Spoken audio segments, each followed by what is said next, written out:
Hi, I'm Masuma Makati, founder of Carpe Diem Tours and Travels. Our today's guest, no needs to introduction. Her name speaks a lot for her. She is a versatile educator. Please welcome Miss Richa Bagder. Hello ma'am, how are you? I'm good. A double master's degree holder, MCom and MBA, TEDx speaker, and TED Ed licensee. Inspiring minds with her vision, energy, and dedication to education. For her introduction, I have to take a paper because there is a lot of achievements in her career. She is National Builder Awardee by Rotary, Women Entrepreneur Awardee by Red FM, Women Entrepreneur Awardee by JCI, panel speaker in more than 15 colleges and universities, esteemed jury in multiple youth events in various universities across Gujarat, outreach partner from Ministry of Youth, Delhi model for G20 for Gujarat in 2023, edutourism creator to expose school youth at places of international importance like NSC, Parliament, BSc, IIDL, etc. An international competition mentor at Wharton University, USA. Ma'am, કઈ બાકી રહી ગયું છે? No, more than enough. Okay. Ma'am, ક્યારથી journey start થઈ? કેવી રીતે? Share your journey. So, I was not even adult when I started working. Currently, I'm 35, but I have experience of 17 years already. Oh, wow. So, after my 12th, I began my career in corporates. I started, my first job was into insurance company. Then after college, having gotten married, having a kid, I knew that full-time corporate job was not possible. So then I dived into education. It was not choice, it was by chance. But then now I know that it was plan of destiny. Oh, wow. I started my teaching career in the capacity of my child's accommodation, say 2 hours, 3 hours a day, and gradually it became 8 to 10 hours a day while she grew up. And with her into teenage, my experience into teaching is also into teenage. And then one fine year, I discovered a tumor here, and then I wasn't allowed to speak so much. So I decided that now I venture into exports and imports because that was second best thing I wanted to do. Okay. Having worked 3 months, I discovered that no, this is not for me actually. And I was missing kids. So then I thought that I taught 13, 14 years. Now whatever I taught, let me take children to those places and teach. So that's how edutourism came to the picture. Every morning when I wake up, I feel that આજે કંઈક નવું કરવું છે. And that's why so many achievements. But then edutourism did hit very differently. Because initially, right from the early years, say 2013, I used to expose students for factory visit, bank visit, insurance company visit. That was just a part of curriculum. So whenever I read the new education policy norms, I feel that, oh, it's been a decade, I've already been practicing. So taking them to lab and explaining biology hits very differently to them. Then I started expanding the geography. When I took them for the first time to NSC Bombay, and when I told them कि बच्चा the life no first bell to feel happy about the school bell, छुट्टी गया, recess time. And then this is the highest bell, no matter what business you do. If you have your own IPO, the highest bell kehvai. So when we take them there, they get inspired. Once I did take 20 students of mine learning political science to the Lok Sabha itself. And that day, Manipur Dharna was going on. And they could see what they could not see live in TV was a different thing there. And while they were understanding the vibrations, the aura of the place, they could understand that, oh, country na major decisions ayathi થાય છે. So that's where I led to edutourism. Actually, yes. તો જે bookish નોલેજથી જે હટીને જે ખરેખર જે life lessons અપાય છે એ એકચ્યુઅલી આ જ રીતે અપાય છે. Right. And we always have different plugs. Okay, when we go, we see that એક religion aspect પણ touch થાય, એક કલ્ચરલ પ્લેસ ઉપર એ લઈ જાય કે ભાઈ if it is Kutch they should know કે કચ્છનું શું પોપ્યુલર છે. So we try to find places કે જ્યાં વર્કશોપ કરી શકે. Then we take them to trek because adventure and fitness is very important. Then we take them to one place of amusement that they feel it's a trip. So they learn life lessons. Yes. Okay, okay, it's a part of managing their food, their luggage, their sleeping and waking up timings. They will understand that 4-5 days ma to I explored 4-5 different things of life. Yes, So you're right that tourism always gives a lot of life lessons apart of the academic ones. Ma'am તમારી લાઈફમાં પણ બહુ જ બધા ups and downs આવ્યા, બધું આવ્યું કે આપણે તમારા અચીવમેન્ટ્સની તો વાત કરી જ, પણ એવું નથી કે જેટલું આ ઇઝી દેખાય છે એટલું તમે અચીવમેન્ટ્સ લઈ લીધા છે. શું ચેલેન્જીસ હતા લાઈફમાં? બિકોઝ આઈ નો કે ટુરિઝમને લોકો હા ઓકે ટાઈમ હશે તો જાશું કે આમ છે તેમ છે, થોડા નથી પ્રાયોરિટીમાં નથી રાખતા. જ્યારે તમે એજ્યુકેશન ટ્રીપનું જ એક શું કહેવાય કે જે એ મેથડ બનાવી દીધી કે તમારી જે ટીચિંગ મેથડ છે એ એનો પાર્ટ થઈ ગયો છે. Yes. સો એમાં એ કન્વિન્સ કરવામાં શું ચેલેન્જીસ આવ્યા હતા અને એ કઈ રીતે તમે આખી journey? You are very right કે આપણે ટુરિઝમને પ્રાયોરિટી નથી આપતા. It's always the last one કે થશે તો કરીશું, જાશું, વિલિંગનેસ હોય પણ એને એક્શન મોડમાં લઈ આવતું નથી બધાથી. So the best way is to first ignite students કારણ કે લઈ જવાના એને છે તો એ ignited હોવા જોઈએ. Now they are young youths, they will always like going. પછી comes their parents because in my business in edutourism the customer is different and the consumer is different. Yes. તો consumer એકવાર ready થઈ ગયા કે okay we are ready to consume a trip, પછી the payers, the parents has to be convinced.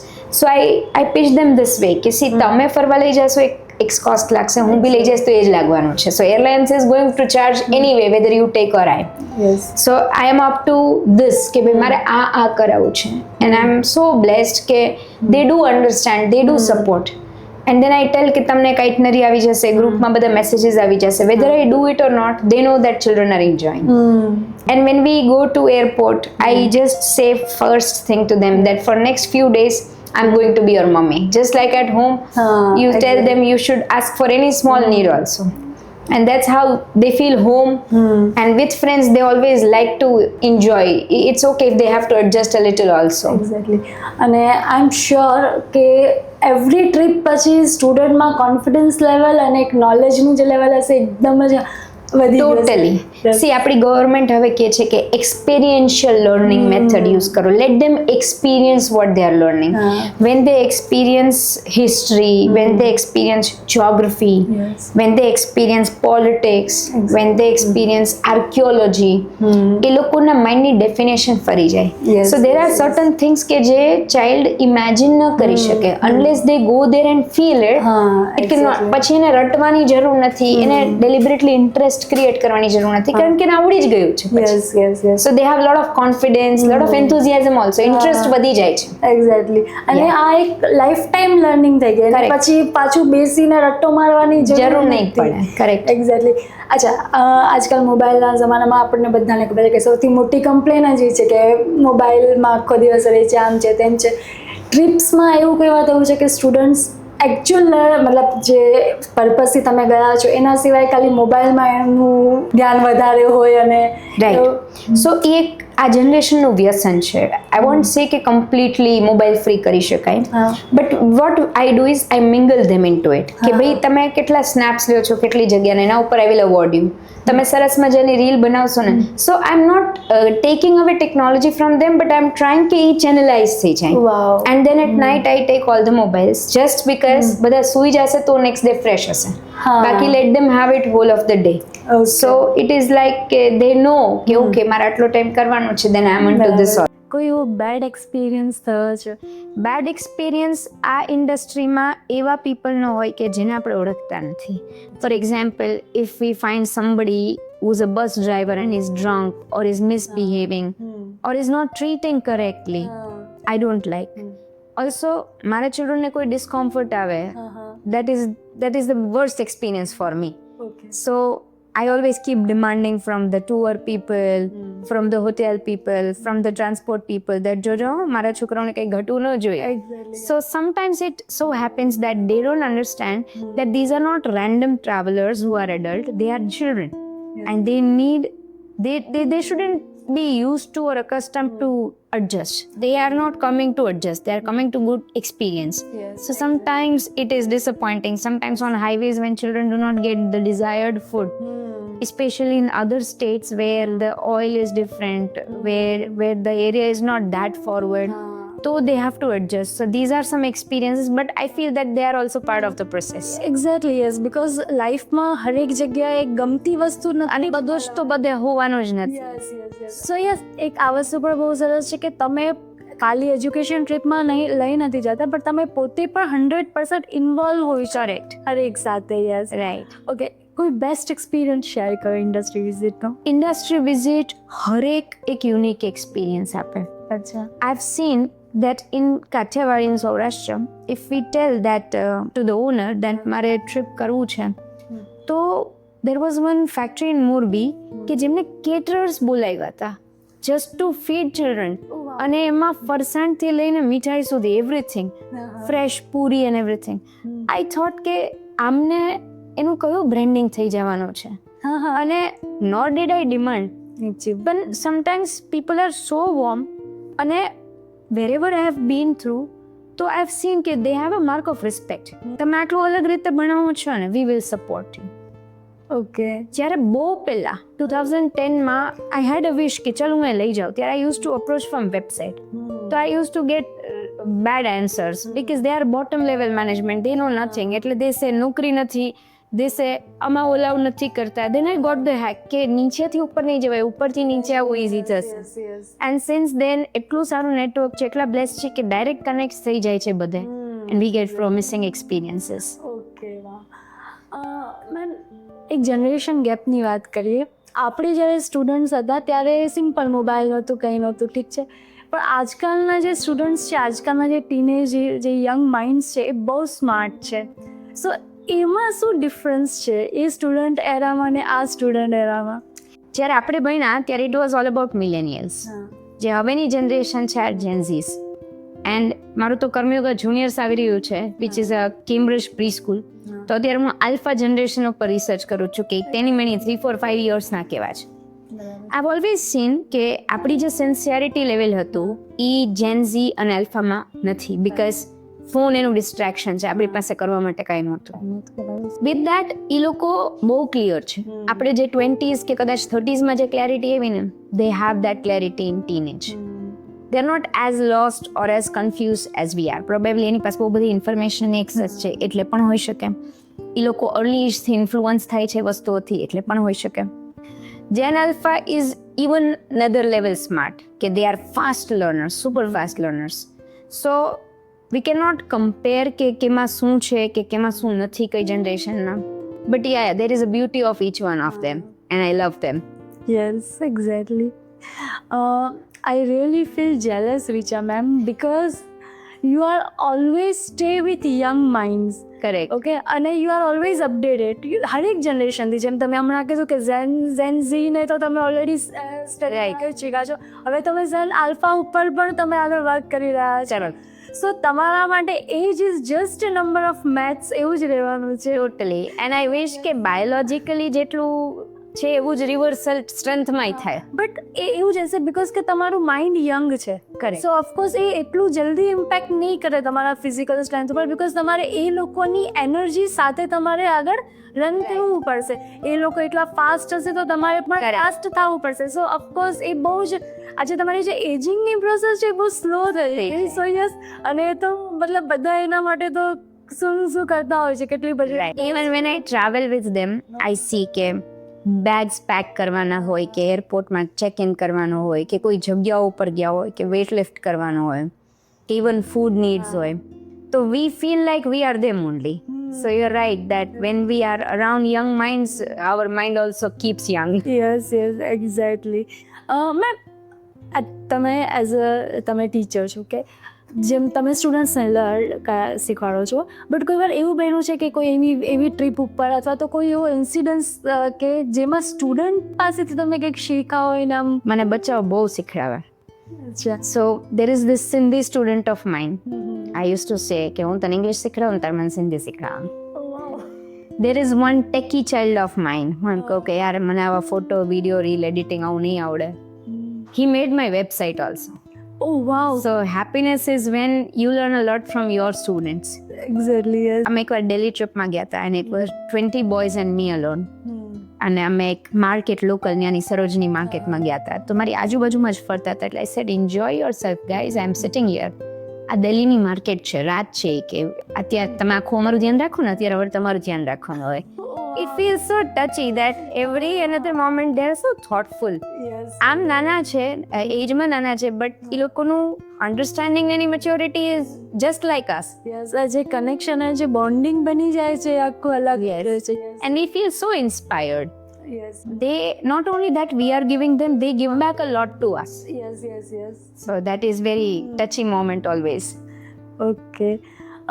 કોઈ યાર એવો કોઈ ઓવર સ્માર્ટ સ્ટુડન્ટ સાથેનો કોઈ ઇન્સિડન્સ છે? બિકોઝ ઓફકોર્સ દરેક રીતના નેચરના સ્ટુડન્ટ્સ આવતા હશે. હા હોય, આ બધાના અલગ અલગ માઇન્ડસેટ હોય. તો જ્યાં સુધી આપણને અન્ડરસ્ટેન્ડ ન કર્યો હોય ને ત્યાં સુધી એની લીગમાં ચાલતા હોય. પણ આપણે એનો ઈગો હર્ટ કરી કે એને ખીજાઈને એને લેટ ડાઉન કરી દઈએ ને, તો that is also wrong from our part. That being authority we are taking undue advantage. So I do it other way. કોઈ બહુ વધારે હોશિયાર હોય ને તો આઈ લેટ ધેમ. અચ્છા, okay. And then gradually they come to the flow કે okay અહીંયા નહીં. ઓકે. એન્ડ દે સી, આપણે છે ને લાઈક આઈ બિલીવ દેટ કે what you practice you should preach. If I tell students કે આટલું ચાલવું જ જોઈએ, ફિટનેસ કરવી જોઈએ, I keep eating junk and I don't fitness at all, they won't get inspired. So any over smart person or anybody who's thinking the other way will also come to an alignment after some time. And a feeling જ આવે. Yes. So it goes like કહે છે ને કે જે માહોલમાં રહે માહોલ. and they feel your aura. They always feel કે okay અહીંયા આમ નહીં, અહીંયા આમ, like that. મેમ એવો કોઈ યાદ મેમોરેબલ ઇન્સિડન્સ છે કે જેમાં તમને ખરેખર ખૂબ મજા આવી હોય એટલે તમે અગેન એવો એ ટાઈપનો એક્સપિરિયન્સ કરવા માંગતા હોય? આમ તો નાનામાં નાની ટ્રીપથી લઈને મોટામાં મોટી ટ્રીપ મારા માટે every exposure to students is very memorable. પણ હું જ્યારે સાવ નાના નાના બાળકોને લઈને બહાર જાઉં ને અને એને જે આમ ખુશ જોઉં ને, દેટ સેટિસ્ફાઈઝ મી સો મચ. અને એ મારા મેમરીમાં બહુ બધા ટાઈમ રહે. એન્ડ હું જે બી વાઇલ્ડ એક્ટિવિટીઝ કરાવું ને એ લોકોને કોન્ફિડન્સમાં લઈને કરાવું. એકવાર બસ ખરાબ થઈ ગઈ હતી અને આઈ સેટ કે જો એ નિયર બાય છે ને એક આમ અંદર સીમાં ચાલીને અંદર જાય ને ત્યારે છે, તો દે વર ફ્યુ વર નોટ રેડી. નાના એ કે પાણીમાં થોડું એટલું ચાલીને જવાય, ડૂબી ગયા તો ક્યાં જાવ. And when I take them to confidence, અને અમે એટલામાં જ એક ડોલી જોયો. આઈ પેડ હિમ કે તું છે ને બધાને મજા કરાવ ડોલી વગાડીને. And mean well they reached, દે કેમ બેક ને ભૂલી ગયા કે શું ઇન્સિડન્ટ હતો ને આપણે શું કર્યું. When such adversities are converted in to adventure, બહુ વધારે મજા આવે. જ્યારે ક્યારે આપણે ફરવા ગયા હોય, ક્યાંય ઢાળમાં બસ બંધ પડી ગઈ કે ક્યાંય ખોટી જગ્યાએ, તો હું કહું હાલો ચક્કર આપણે એડવેન્ચર કરીએ, બધાય ધક્કા મારીએ. And I also push. મને ખબર છે કે મારા બોડીનું કાંઈ માઇટ જ નથી ટુ પુશ અ બસ, પણ being a part of them with making all sort of fun, it jails them up. તો આ બધું બહુ મેમોરેબલ થઈ જાય. આવો કોઈ એક્સપિરિયન્સ થયો છે કે કોઈ વાર હેરાન થયા હોય કે? એક્સપિરિયન્સમાં તો ઇફ આઈ ટેલ યુ કે અમે હમણાં સ્ટુડન્ટ્સને દિલ્હી લઈને ગયા હતા, એક નેશનલ કોન્ફરન્સ હતી. તો મને ઝેપ્ટો કે એવું કંઈ યુઝ કરતા ન આવડે અને it was my first time. તો ભૂલથી 6 ટેટ્રા પેક આવી ગયા, ઓલા મલ્ટીપ્લાઇડ બાય 6. પછી કીધું હવે આમાં 3-4 દિવસ આપણે છીએ એટલું તો દૂધ કોણ પીવા. I every morning make tea, coffee. It was a residential apartment, અમે લોકો એરબીએનબી કર્યું હતું. અને એવરી ડે તો બેટા આ બહુ ઇમ્પોર્ટન્ટ છે કે આપણે દૂધ પીવું જોઈએ, આપણું હેલ્થ તો જ સારું રહે. પછી 2-3 દિવસ બિચારા મારું માયનું બધા છોકરા, પછી એમનું સાચું કહું ઓલું દૂધ વધી પડે બાકી જવા દેવું પડે, એટલે મેં તમે બધાને પીવડાય. તો they are okay with everything. And they were all unknown people. Mostly હું જે ટ્રિપ્સ લઈ જતી હોય અહીંયાથી જતી હોય. They were all people from different cities. And last day they brought a thank you cake for us. which was so touching, which never happened till date. કે કોઈ સ્ટ્રેન્જર્સને તમે 4 દિવસ એટલા સરસ રાખો છો કે એ નાનકડા જીવને એને જે આપેલા પૈસા છે વાપરવાના એમાંથી બચાવીને from an unknown city they are buying a cake also. It was so memorable. Ma'am એવો કોઈ મેસેજ કે જે તમે સોસાયટીને આપવા માંગતા હો? Yes. 70% people જે ભણે છે એ પ્રેક્ટિસ નથી કરતા અને જે કરે છે એનો કોઈ બેકગ્રાઉન્ડ નથી હોતું અને એના કારણે બહુ ઠોકર ખાઈ ખાઈને હેરાન થઈને આગળ પહોંચે છે. આને રિવર્સ કરવાની જરૂર છે અને આ રિવર્સ તો જ થાય જો ચાઇલ્ડ પોતાને ડિસ્કવર કરી શકે. એક્ઝેક્ટલી. જસ્ટ બીકોઝ માય પપ્પા વોન્ટ્સ કે હું એન્જિનિયર બનું, પણ મારું મેથ્સ જ બહુ ખરાબ છે તો હું એન્જિનિયર બનીને થોડું કંઈ કરીશ. બરાબર છે. So it is very important that હવેના સમયમાં જ્યારે આપણને બધી જ ખબર પડે છે, આપણે ચાઇલ્ડને જે તરફ એને વળવું છે, જેના માટે એ બનેલું છે, જેને એક્સ ફેક્ટર જે એનો છે એ પ્રમાણે કરાવીએ. અને એઝ એડ્યુકેટર મેં આ 15 યર્સમાં જોઈ લીધું છે કે નો મેટર કેટલું રટ્ટાફિકેશન કરાવો, કેટલું 10 વાર લખાવો, એ કાંઈ સ્ટે નથી કરતું. મેં તો એવું બી જોયું છે, બીકોઝ હું આ MUN કોમ્પિટિશન્સ બધું કરાવતી હોય, કે ચાઇલ્ડને જે સૌથી ઇમ્પોર્ટન્ટ સ્કિલ્સ છે ને એ જ આપણે સાઈડમાં રાખી દે છે માર્ક્સના ચક્કરમાં. આઈ ડોન્ટ સે માર્ક્સ ઇમ્પોર્ટન્ટ નથી, એ એના કરિયરમાં, એના એન્ટ્રન્સ પ્રિપરેશન, એના ક્યાંય સારી જગ્યાએ એન્ટ્રી લેવા જરૂરી છે. પણ હરેક બાળક તો 90 માટે નથી જ બનેલું. આપણે 60 વાળાને 60 લેવલનું નથી રહેવા દેતા, એને 90 સુધી પહોંચાડવાનું જે મેડનેસ છે એ માઇન્ડફુલ થવાની જરૂર છે આપણને. બહુ જ બ્યુટિફુલ મેસેજ તમે આપ્યો. અને એક લાસ્ટ ક્વેશ્ચન તમને પૂછીશ કે as a in tourism industry એવું કોઈ ચેન્જીસ લાવવાની જરૂર છે કે જે તમે ઈચ્છતા હોય? તમે એટલી બધી ટ્રીપ્સ, એજ્યુકેશન ટ્રીપ્સ કહી હશે, તમે ઘણી વાર લીઝર ટ્રાવેલિંગ પણ કરેલું હોય, રાઈટ? સો એવી કોઈ વસ્તુ છે કે જે તમે નોટિસ કરી હોય કે ના, ટુરિઝમમાં આ વસ્તુ તો ચેન્જ થવી જોઈએ? સો હજી છે ને ઇન્ડિયા અને ભારત બે પ્લેસીસ એક્ઝિસ્ટ કરે છે. If I talk about India, so there R rural areas કે જ્યાં હજી નેટવર્ક ઇશ્યુઝ છે. દેર આર પ્લેસીસ કે જ્યાં જે સેફ્ટી કન્સર્ન્સ છે. ઇન્ડિયા જેટલું પોટેન્શિયલ છે ટુરિઝમનું, એટલું ગ્રો ન થવા પાછળનું રીઝન આ બધા ઝીણા ફેક્ટર્સ છે. If care is taken, also જે ટુરિસ્ટ છે, આ ટુરિઝમ ઇન્ડસ્ટ્રી આખી સર્વિસ ઓરિએન્ટેડ ઇન્ડસ્ટ્રી છે. આને જે લેવલનું બ્યુટિફાઈ કરીને શોકેસ થવું જોઈએ એનો પણ સ્કોપ ઓફ ઇમ્પ્રુવમેન્ટ છે. જે સર્વિસ પ્રોવાઈડર છે ટુરિઝમ પીપલ, એ લોકો આને રાધર દેન અ બિઝનેસ સર્વિસ સમજી અને એવરી માઇન્યુટ થિંગ્સનું કેર કરે તો જો કોઈ જગ્યાએ આપણે ક્યારે ગયા જ નથી, ત્યાં જવાના છીએ ને, તો બહુ બધા ક્વેશ્ચન્સ હોય, પણ એ ક્વેશ્ચન એડ્રેસ કરવાનું કામ ટુરિઝમ પ્રોવાઈડરનું છે. એક્ઝેક્ટ. આ બધી વસ્તુઓનો જો કેર થાય ને તો આઈ ફીલ કે હજી જેટલું માર્કેટ ગેપ છે ને એ ઘણો ઓછો થઈ શકે for any area in India be a good tourist place. Yes ma'am, yes, એકદમ રાઈટ છે. અને થેન્ક યુ સો મચ કે તમે તમારો એટલો બધો વેલ્યુએબલ ટાઈમ અમને આપ્યો, એટલું બધું નોલેજ તમે શેર કર્યું. Thank you so much. Very nice talking with you. So is here. Thank you.